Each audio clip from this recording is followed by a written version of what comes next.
Good morning to all of you. आज हम sexual reproduction in flowering plants, पुष्पी पौधों में लैंगिक जनन की बात कर रहे हैं। फर्स्ट लेक्चर में, इस चैप्टर के फर्स्ट लेक्चर में हम लोग पराकोष का विकास तथा पुंब बीजाणु जनन अथवा सूक्ष्म बीजाणु जनन की बात हल्का सा किए थे। आज उसी के आगे हम लोग बात करेंगे। जैसा आपको पूर्व में मैंने बताया था कि ये जो पुंब बीजाणु जनन है, यह वह क्रिया है जिसके द्वारा सूक्ष्म बीजाणु अथवा पुंब बीजाणु का परिवर्धन होता है, विकास होता है। इसी क्रिया को पुंब बीजाणु जनन अथवा सूक्ष्म बीजाणु जनन कहते हैं। जब एक तरुण पराकोष का हम टीएस अनुप्रस्थ काट देखें तो अनुप्रस्थ काट में यह विभज्योति की कोशिकाओं का समूह सा ये दिखाई पड़ता है। तो विभज्योति की कोशिकाओं का ये समूह है जो एक बाह्य परत के द्वारा घिरा होता है और इस बाह्य परत को हम एपिडर्मिस कहते हैं। तो तरुण पराकोष के अनुप्रस्थ काट में यह विभज्योति की कोशिकाओं का एक समूह होता है जो चारों तरफ से एक बाह्य परत द्वारा घिरा होता है।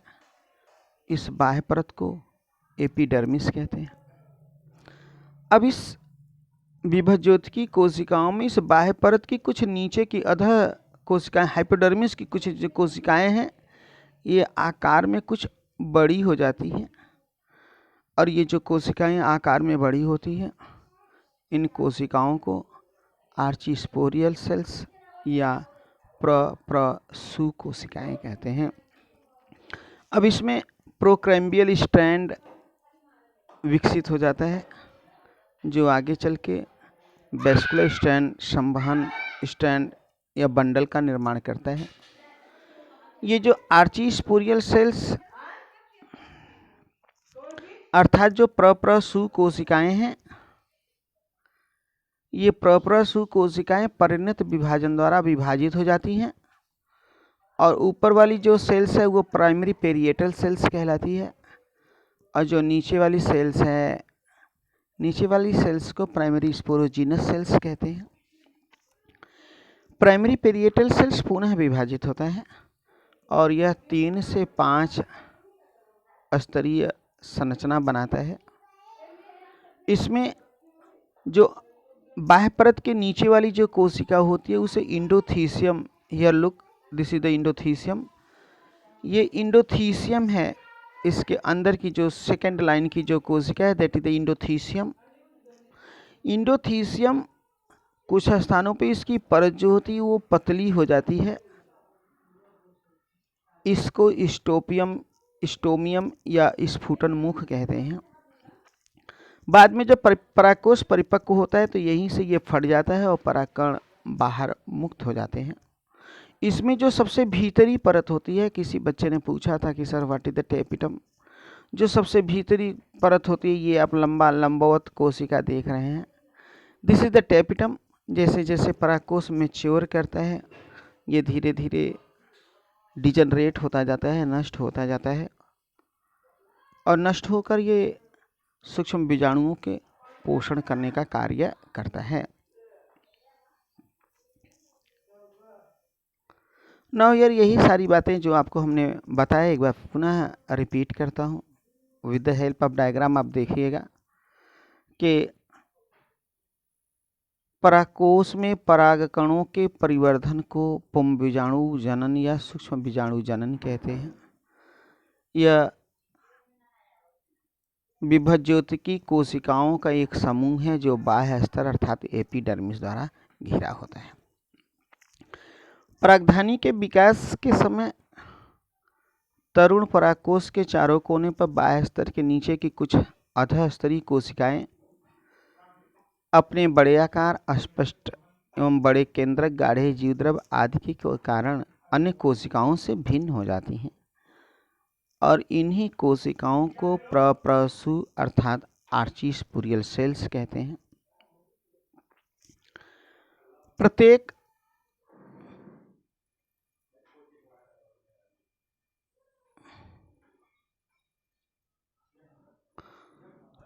प्रप्रसु कोशिकाएं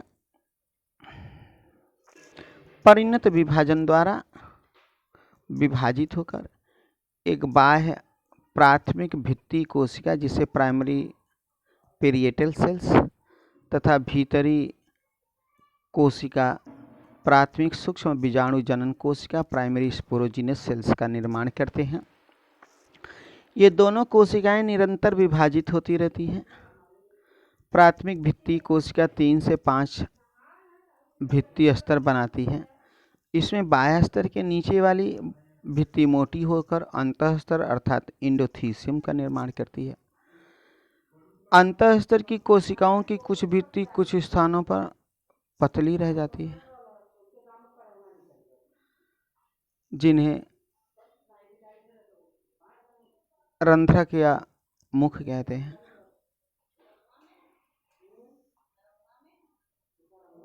अंतःस्तर से नीचे वाली 1 से 5 भित्ति कोशिकाएं मिडिल लेयर तथा नीचे वाली टेपिटम बनाती हैं। टेपिटम बाद में नष्ट होकर सूक्ष्म बीजाणु के पोषण में सहायक होते हैं।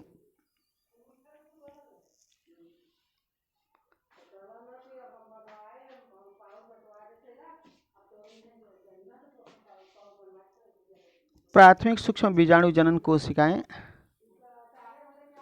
2 या 3 विभाजनों द्वारा विभाजित होकर अनेक सूक्ष्म बीजाणु जनन मातृकोशिका का निर्माण करता है। इसमें कुछ कोशिकाएं नष्ट होकर सूक्ष्म बीजाणुओं के पोषण में सहायक होती हैं। तत्पश्चात प्रतिक्रियात्मक सूक्ष्म बीजाणु मातृकोशिका अर्थात फंक्शनल माइक्रोस्पोर मदर सेल एक अर्धसूत्री विभाजन द्वारा विभाजित होकर 4 सूक्ष्म बीजाणु अर्थात परागकण का निर्माण करता है, जो अगुणित होते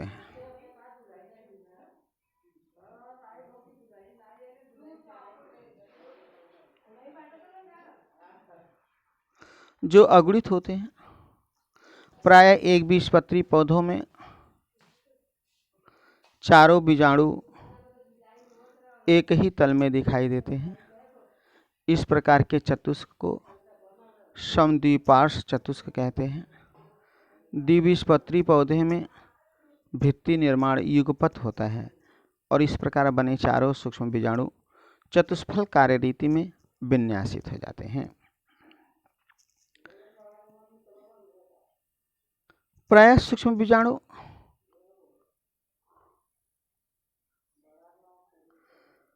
चतुष्क टाइफा से बीजाणु पृथक होकर परगधानी में स्वतंत्र रूप से बिखरे रहते हैं, लेकिन कुछ पौधों जैसे टाइफा आदि में एक साथ जुड़े रहते हैं। इन्हें संयुक्त परागकण कहते हैं। कुछ पौधों जैसे कैलोट्रोपिस, मदार इत्यादि में ये संयुक्त होकर एक पिंडनुमा संरचना बनाते हैं।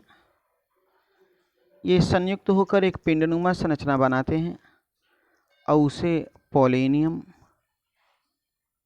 या परागपिंड कहते हैं। With the help of diagram you can see here, this is the microspore mother cell. यहाँ पे ये कोशिकाएं विभाजित हो रही हैं 2 भागों में और ये पुनः विभाजित हो रही हैं। पुनः विभाजित होकर ये सेल्स का निर्माण कर रही हैं। ये सेल्स पुनः विभाजित होकर ये टेट्राएड के रूप में, टेट्रा 4 के लिए ये शब्द प्रयोग होता है, आप लोग जानते हैं। यहाँ पे ये 2 अगल बगल की कोशिकाओं में ये विन्यासित हो जाता है, जिसे समद्विपार्श्व समिति कहते हैं। बट द्विबीजपत्री में ये युगपत भित्ति निर्माण की क्रिया टेट्राएड प्रकार का, चतुष्क प्रकार का ये होता है। बात हम लोगों की अब थोड़ा और आगे हो। नरयुग्मकोद्भिद अथवा सूक्ष्म बीजाणु जनन अथवा परागकण की संरचना के बारे में बात करें। ये जो परागकण माने पोलन ग्रेन है, ये पोलन ग्रेन परागकण नर युग्मकोद्भिद की ये प्रथम कोशिका होती है।